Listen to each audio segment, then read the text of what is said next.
Gets me through my morning every day. Every morning. Ladies and gentlemen, Adelaide's Jodie and Hazy on Nova. Oh, we've been on holidays, yes. And so the Aussie girls have swept back into town fresh off the overnight Jetstar flight from Bali on Friday morning. Just a haze of braids, fake Coach handbags, Adidas Sambas, white Hot Fox hoodies and pretend perfume. That describes it beautifully. It has Paints a beautiful picture. And I've often wondered, as we all have, what are us Aussies perceived like in Bali these days? Because back in the day when you would have gone on your footy trips, we were just bintang swilling, tank top wearing Southern Cross tattooed bogans, right? Yeah. I'm like, I wonder if our behaviour has improved since then. And the answers came, Andrew Hayes. The answers came to me in the form of Carla's spa during a foot massage from my good friend Amy Katut. And she revealed her experiences, having worked in that spa 6 days a week, day and night, on commission, by the way, no salary.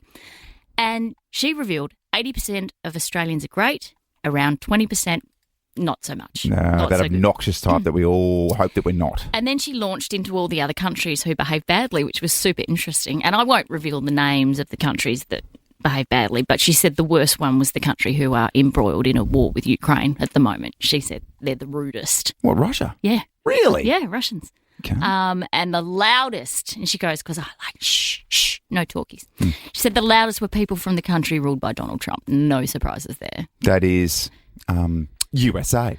Yeah. And I'll give you an example of a wonderful Australian experience I had in Bali, because we went to the supermarket to pick up a few supplies and we got to the counter to pay, and I said to Greg, have you got cash? And he's like, no. And he's like, have you got cash? And I was like, no. And he goes, I'll pay on my phone. The tap and go on his phone didn't work. Oh, no. So the beautiful Australian lady next to me with her baby said, here, just have 200,000 rupiah. I'll pay for it. It was only $20. But she's like, just hand it over. And we're like, we cannot possibly. Like, don't worry. We'll put everything back. She's like, no, don't worry about it. It's hundreds of thousands of rupiah. It's hundreds of thousands. So that was a nice experience we had. A bad experience we had was trying to cross the damn road in Bali. It's like this... You and I were talking about this wonderful chaos where there's just mopeds going and cars and taxis and little Gojeks everywhere. It's organised chaos. And how does it work? It shouldn't work, but it's like everyone's beautifully obnoxious together. I know. And they're beeping away, but it's just... It's all in harmony. It's in sync. Until it wasn't. Until we walked out past a car and I'm holding my girl's hands for dear life, and this moped came up the middle, went like that, and nearly collected Summer, I swear to God. And then Who just had her fresh braids, by the way. She looked magnificent. She so did. Killing and then it. she got on the horn, and so I turned around and gone, Jesus Christ, what the you did? And I've launched, and she stopped and turned around. Yes. And then we all collectively took a breath. Okay, so now you're calm, but just you should know this right now. Yep. I hate to tell you this. I really hate to tell you this, but you are a statistic. You're inside the 20%. It's that obnoxious behaviour from Aussies that really, really annoys the Balinese. Nice braids, though. Chris Martin, the lead singer of Coldplay, unless you've been living under a rock, you would know this. So he called out that couple who basically hid their faces after being caught on kiss cam during the show. So she's a blonde woman and a man with grey hair, and the video of the moment, which was shared online, shows the pair appearing on screen, and they realise they're being broadcast to the entire stadium. She sort of goes, oh my God, and covers her face, and he just ducks, like, you know, when people do that travelator thing behind a desk, you know, when they pretend to go behind the Dead desk. set. If there was a window there, he would have jumped out of it. Unbelievable moment. Oh, look at these two. All right, come on. You're okay? Oh, what? Either they're having an affair or they're just very shy. They were, Chris. Yeah, they were. They were having an affair. Spot on, mate. Spot on. So it turns out that he's the CEO of the company. She is the HR manager. And now it has come to light that there are heaps of allegations that she was fast-tracked through the company up the ranks, potentially because she was having an affair with the boss. Wow. It's all unravelling. Yeah. And so obviously the internet united as one for this one because people took great delight in it. I will say this, I do feel a bit sorry for the families who obviously are sitting back and there's children involved and all those things. But the internet didn't seem to care too much about that. No, they just put that aside just for a second. Just for a moment. And really focused on this couple. And congratulations to the internet because usually does. The internet won. The internet wins on this occasion. I did see one meme that said selling 2 Coldplay tickets. Me and my co-worker can't go anymore. That's good. That works. Not bad. One of the funnier parodies that I saw was a guy who did a little skit and he was pretending to be them in the lead up to the Coldplay concert and planning out how it would all go. Have a listen. So obviously nobody can find out about us having an affair. Of course, nobody can know. So that's why I was thinking, what if we went to the Coldplay concert? Oh my God, I love Coldplay. 15,000 people in our hometown. One of the biggest bands in the world. Definitely tons of people we know are going to be there. That's like the most low-key idea ever. Nobody is going to see us there. Perfect place. So I also just want to get ahead of anything, that might happen at the concert. Yeah, for sure. Let's plan it out. There's a Jumbotron. And when there's a Jumbotron, we're going to act like we're totally in an affair. Like, I'm going to run one way, you're going to run the other. Coldplay is going to be like, those people are having an affair. Exactly what we don't want to happen. Wow. It bed out beautifully, just like that. What about as well the fake statement that came out? Oh, no. From him. Oh my gosh, there was a fake statement that was released, which I still reckon that maybe it was legit because the statement was so bad that they tried to retract it. Yeah. And towards the end, he quoted a Coldplay song. It was "Fix You. Lights will guide you home. I will try and fix you." Dead set. Didn't quite work. Didn't quite hit the mark. No. Didn't he sort of really deflect and call out Chris Martin in that statement? With Yes. like, oh, well. Tried to play the victim. Well, as if I can't go to a Coldplay concert having an affair without the lead singer calling me out. He needs to take some responsibility. Thanks a lot. This is just monsters, the Coldplay boys. Absolute monsters. Can we hard launch our new producer, Lucy? We're in a new relationship, you guys. We're in a brand new relationship, and I think it's time that we finally make it official. All right. Ladies and gentlemen, please welcome producer Lucy. G'day, Lucy. Hello. Pleased to be here. Familiar voice from upstairs at 5AA. We've brought you down here. You've come to the fun station now. Welcome. I don't know myself. It's already been 20 minutes, but it's I'm thrilled to be here. Thanks for having It's me. a bit looser, isn't it? Does it feel Just it's a little bit looser? I didn't have to look up politics this morning. I didn't have to look up current global affairs. Yeah. Lucy What was a like, change. this is so refreshing. I don't have to give a rat's about the potholes on South Road this morning. Good part, is it? And that was my first thought when I woke up, Jodes. I thought, what's Adelaide doing today? Don't know. All that political Don't care. stuff, you could be like, well, Joe doesn't want to talk about it, and Hazy doesn't get it. Yeah. Doesn't understand No, it. this It's is easy, isn't it? New world order, babe. So Yeah. welcome. You need a joke Thank for after you. 7 o'clock, just so you know. Yeah. I know. I've been stressing about it for however long it's been since I found out I was coming into this show. I've been stressing about that from that moment onwards. Okay, you'll be fine. You'll be fine. Yeah. They can be as lame as you like. There's always room for improvement. I'm happy to take the feedback. All right, It's beautiful. okay. You ever speak to people that you're probably newly friends with and your partner just completely embarrasses you without even realising it? 100%. I can imagine You know Greg who would- I'm married to, Oh, right? yeah. Quick talking Greg Oddie. Say stuff and doesn't even remember he's doing it. Oh, no. He's always probably 2 to 3 sentences ahead. This man speaks at a rapid rate. Yeah, and that's coming from you because sometimes you're pretty damn quick as Yeah, well. because I'm trying to keep up with him. Yeah. So I had a nice one the other day involving my wife. And I'd say like a newly friended couple via school. Yeah. And that's always a tricky. Meeting people and making friends at a mature age is sometimes tricky, It's isn't it? so awkward and difficult, isn't it? Yeah. And it's almost like, do we take the next step where we hang out of school? Yes. Or- That's the big one. Or do you just have a schoolyard chat? Yeah. Or do you invite me over for beers on the weekend? 100%. Does it eventually merge to that? So what starts with this sort of progression is it was a play date between our sons. Yeah. So then what happens from there? Do you take it to the next level? Don't know. Maybe not after this interaction. Newly coupled friend. At some stage during the chat, we started getting really sort of loose. And this is like at 9 o'clock in the morning. Yeah. And then at one stage, I think we're talking about how we have to take care of our skin now at our ages. Otherwise, you sure. start to get leathery. Yeah. And then Cara, for no particular reason, launched into this piece about how I relentlessly sunbake in the backyard, to which I was like, I do not. And then off the cuff goes, yeah, and also he just goes out there completely naked, puts a sock on his doodle, and that's it. Sunbakes for hours. And I sort of politely giggled. And I think the couple as well were like, oh, yeah. Painting an extreme visual. Yeah. And then I got in the car. I started talking to Cara about it. I mean, like, what the Why? absolute hell was that? Yeah. It's really personal stuff. Yeah. Why'd you go down that path? Did she have a justification for it? No, because she was like, well, it's true. I was like, well, it is true. Okay. And I think at one stage I was like, God damn it, if I had my time again, I would have launched how I needed to use a football sock, a specific football sock. Not just an Like a anklet. large sock. Yeah. To which Cara said she was about to launch into, if you'd said that, I would have countered it with, no, you use our 1.5-year-old Sunny socks. Hence why we have so many odd socks and laundry at the moment. Thank goodness I didn't go down that path. Guess what? That couple, that newly friended couple, they ain't inviting you guys over for beers on the weekend. That's it. We're done here. Stop leaving me on red text. What's going on, guys? It's a joke. It's a joke. It's a joke. That's a good joke. Jodie and Hazy's Monday morning joke off.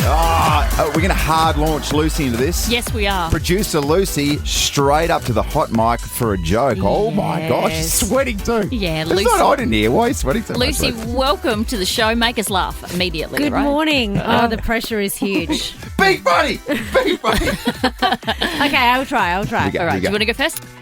Yeah, I guess I have to now, don't I? Yeah. All right. I just got back from a job interview where I was asked if I could perform under pressure. Mm-hmm. Wasn't too sure about that, but I can do a mean Bohemian Rhapsody. Under pressure. That's good. I tick over there. Thanks Took for me a laughing, second to even though that's you good. may not have meant it. I appreciate it. I appreciate the first one. We're encouraging. All right. So the bar has been set. I'm just going to step over it and go into the second joke, shall I? No, I'm just having a bit of a crack there. Yeah, right. All right, you ready? I've got a blonde joke. Okay. So, Lucy, you're fine with this because you're not a blonde. Jodes, here we go. I'm not a real blonde. It's okay. So, Jodie says to her husband, Greg, I have a killer jigsaw puzzle and I can't figure out how to get it started. So Greg asks, what's it supposed to be when it's finished? And then Jodie says, well, according to the picture on the box, it's supposed to be a rooster. Then Greg decides to help with the puzzle. So Jodie shows him where she had the puzzle spread all over the table. And then Greg studies the pieces for a moment and then looks at the box and turns to Jodes and says, oh my gosh. Okay, first of all, no matter what we do, we're not going to be able to assemble these pieces into anything resembling a rooster. He then looks at Jodes, takes her hand and says, secondly, I want you to just relax, have a nice cup of tea, and let's put all the cornflakes back in the box. It's not a puzzle, Jodes. For goodness sake. Every good single of you. time. Let the I kids have liked their cereal. I liked it. All right. So this really stupid, dumb guy is very overweight. So his doctor puts him on a diet. He says, I want you to eat regularly for 2 days, then skip a day. And repeat that for 2 weeks. And the next time I see you, you'll have lost at least 5 kilos. And so when the guy returns, he's actually lost like 20 kilos. And so the doctor goes, wow, that's amazing. Did you follow my instructions? And the guy nods and he said, I tell you, I thought I was going to drop dead on that 3rd day. And the doctor says, from hunger, you mean? And he goes, nah, from all that skipping. It works. The key is to laugh at your own joke, Lucy. I need to know. I need to know now. I need to know. I need to know. I need to know. What's in the news today? I need to know this. Here's what you need to know. What you need to know with Jodie and Hazy. Well, giddy up, Crows fans. Whoa. Because your side is really, really bloody good. Aren't they coming into some form at the pointy end of the season? Cop that, Gold Coast. And cop that, Mac Andrew. Oh, wow. Wasn't that fun? That was Didn't the crowd give him a bit of feedback? There you go, Mac Andrew. That's a tasty little dish. We call that revenge. So it was Mac Andrew v Riley Thilthorpe. Thilthorpe was solid. Mac Andrew was actually pretty good in the second half. Yeah. Suns responded, but still, the Crows absolutely thumped them. So as it sits right now, the Crows are only 1 game off top spot on the ladder. That's crazy. Half a game behind Brisbane, who's second. Yeah. Then they're a game clear inside the top 4. Things looking very good ahead of Showdown 58, which we have tickets to give away very soon. Now, we know that Port Adelaide have been decimated by injury. How is the Crows injury list looking at the moment? Well, here's the thing. So they've been tested a little bit. Josh Shelley to come back, well, hopefully in season, but probably during finals. No, he's very busy at home doing TikToks. Yeah, well, it's a new generation. Yes. And we love his content. Here's the other thing, though. Matt Crouch came back in the sample on the weekend. Oh, yeah. Very good. 28 disposals, 1 goal. So the depth is there. Yeah. They've got great depth. That's nice. Crows looking fantastic. Big shout out as well to our boy Alex Neil-Bullen. Oh, yeah. 31 disposals, 3 goals. Bullen had a look. Didn't need any more than that. Alex Neil-Bullen joins the goal kickers list with relish. What an absolute star. 31 touches. He was on fire. 3 votes for him. So the Crows are going well. Let's talk about the Adelaide Thunderbirds. Goodbye, my lover. Oh, what? Goodbye, my friend. You have been the one. Connecting, Jodes. connecting with this James Blunt classic. Do you know the sad part about that is that actually makes me want to cry. I'm that fragile this morning. It really does. So you were there. Yes. You were at your obnoxious, nuffy netball fan best. Okay. How did it go? That was not how I would describe myself. I was very, very anxious. Oh, no, that's how yesterday. everyone else described it. Oh, okay. Thank you so much. Yeah, it was tense. It was the most tense I've ever been at a sporting event, especially going into the last quarter when it was super tight. And we had opportunities to win it. Oh, yeah. And just didn't.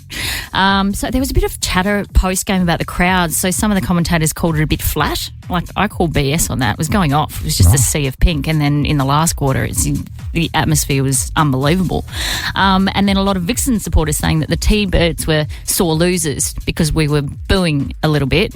And I think that was more directed towards the umpiring, which was, to be fair, a little bit erratic, and some of it didn't make sense. And the Vixens, how do I put this, aren't necessarily the cleanest side going round. Okay. There was a lot of holding and a lot of that sort of gear going on. So I just think there was frustration around that. Well, then how do I put this? What you just said over the last minute was the most filtered version of all time versus what you said 6 to 7 minutes ago behind the Saints. Oh, my gosh. Well done. Thank you so much. It's a different language you just spoke in just then, particularly about the umpiring. Anyway, good luck to the Vixens. They got the job done. They go on to probably play the West Coast Fever, who belted the Swifts by 30 goals. No one's beating the Fever. Yeah. Can I just say that? It's okay, Jodes. We're going to get you through. Is this going to help? Is that better? What are this? Everybody heard. You say you're going to be supportive. I am being supportive. Songs to get you through. Scratch that. It is over. Keep drumming. Jodes, let's go through it. Gen Z's, it's a tricky generation, okay? New generation coming through.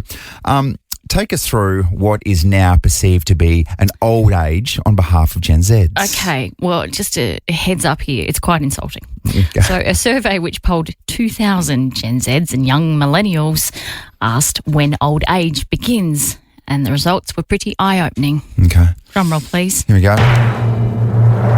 What's the age? 35. 35. Oh, my Isn't that cute?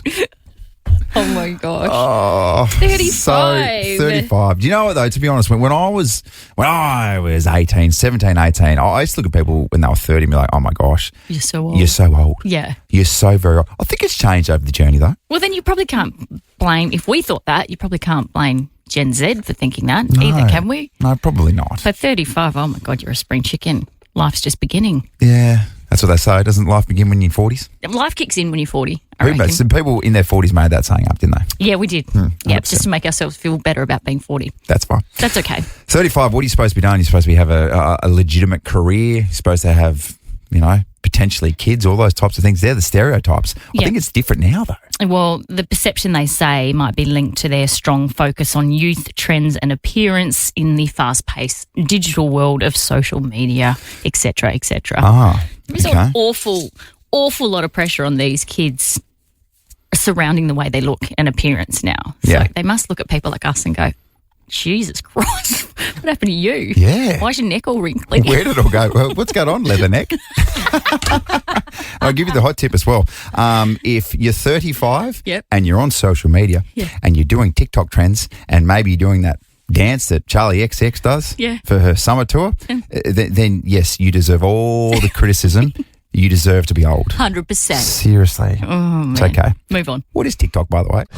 Oh, this is just the story that keeps on delivering. There's so many different layers. But in short, there was a couple that was caught being a bunch of dirty birds at a Coldplay concert. It has broken the internet, this story. It is absolutely everywhere. So, in case you've been living under the proverbial rock, basically what happened is the kiss cam panned around to a couple. He's got his arms around her. They look like they're in a loving embrace. And then as soon as the camera spots them, he kind of ducks. Yeah. And then she sort of turns her head. And there's an argument. There's a school of thought, well, if they had have just kept on doing what they were doing, this wouldn't have gone viral across the globe. Well, that is the thing. And commentated so beautifully by Chris Martin. Oh, look at these two. All right, come on. You're okay? Oh, what? Either they're having an affair or they're just very shy. So the young lady who put it to social media, that particular image, said that she wouldn't have put it to social media if they didn't react like that. Yes. So it was just straightforward. They went along with it and didn't do anything. Then their secret probably would have stayed a secret. And then Chris Martin went on to do a Coldplay concert, I think in Mexico, and they did the same thing with the kiss cam. And he said, okay, I just need to make sure that you guys are a legitimate couple. So that's where it's at. I think he's been stood down as CEO He of has. the company. Yep. And that, my friends, is that. So it begs the question, when did technology catch you out? 13, 24, 10. Because I've heard of stories of people checking their partner's Strava and just say they've been out and about on the town and they've seen maybe like a heart rate spike or something like that. So in this day and age, my goodness. That's a big one, isn't it? Because imagine back in the day, before, say, mid-2000s, with phone use now. Some naughty stuff would have happened back in the day. Oh, yeah. And now that cannot happen, particularly with, you think of, do you know what? Can I say this? There's a prime example right now involving Wayne Carey. Oh, yeah. Isn't that a whole can of worms? And that sort of stuff would not have happened back in the day without someone sitting there commentating as well as it was going to air with a camera. But see, there's every chance that girl didn't do anything wrong. Well, no. Jeez, there was a prolonged silence from you. Yeah, as in we're assuming that she's a young single lady. And, you make all the decisions you want to make. That's fine. I just feel like it's kind of tainted with the Wayne brush. Oh, yeah. I think I know what you're saying. Yeah. Anyway, 13, 24, 10, get involved. Your opportunity to go in the running for this winter weekend escape as well. Yes, we're going to send you off to the Barossa Valley. Where did technology catch you out, you dirty bird? Or do you know a story about someone? Did you catch a former partner out via technology? Love to hear from you. 13, 24, 10, we'll take your calls next. Talking about the couple that caught at the Coldplay concert. I just want to know the thought process behind this, Hazy. We're having an affair. We don't want anyone to know about it. Let's go to a concert and cuddle. Yeah, I know. Let's cuddle in public. 15,000 people. With people around them from too. Our hometown. And there are a lot of questions about the person who perhaps enabled this little situation as well. Maybe the girl that was wrongly accused of doing that was in the video also. Yeah. Yeah, you were saying that. Well, she was she was wrongly accused as maybe someone's involved in the company, someone's assistant or something. She's come out and said, no, that's not me. So she was potentially just a random standing there, but still, in that much public forum, there's a bit of arrogance to it, isn't it? There is a little bit. And disrespect as well. Yeah. Let's go to Damo. Morning, guys. How are we? We're good. Okay, so when did they get caught out by technology? Was this you? Did you catch someone out? I indirectly did. I'm in the solar industry, and I was sitting with a couple doing a proposal with the satellite view of the top of the roof, showing the layout and the design. And the lady asked me how old the photo was, and I looked back and said it was about 4 weeks old, and she just abruptly asked me to leave. Anyway, about 2 hours later, rang me back and said that, she's kicked him out because that photo was while she was working away. She worked fly in, fly out, and it was her best friend's car parked in the driveway. Jeez. Oh, hey, Damo, do you know any more details? Like what happened with the best friend? That would have been a nice, spicy confrontation. I'm not sure, but I brought her on as a client. I was happy with that, but the rest of it's for them to deal with. Damo's like, still got the sale. There we go, still cashed in and got a really, really good story to take back to work. Oh, that's amazing, Damo. Thank you so much. I need to know. I need to know now. I need to know. I need to know. I need to know. What's in the news today? I need to know this. Here's what you need to know. What you need to know with Jodie and Hazy. And I'll start this off by saying it's okay, Jodes. We are hurting for you. Bye, my lover. Yes, indeed. Bye, my friend. You have been the one. You have been the one for me. For the past 2 seasons, but not this season. No. Goodbye, my lover. The lover being the Adelaide Thunderbirds. The dream of three-peat is officially over. And to the collective disappointment of a packed Adelaide Entertainment Centre last night, who endured one of the most anxious games of netball you will ever see in your existence. Yeah, the last quarter, I was like, I can't. I think I texted you and said, I'm going to have a heart attack. Yeah. If ever there was a time my heart was going to collapse, it was yesterday during the fourth quarter. And I felt those vibes, and I promise you I will get back to that text at some stage in the next 72 hours.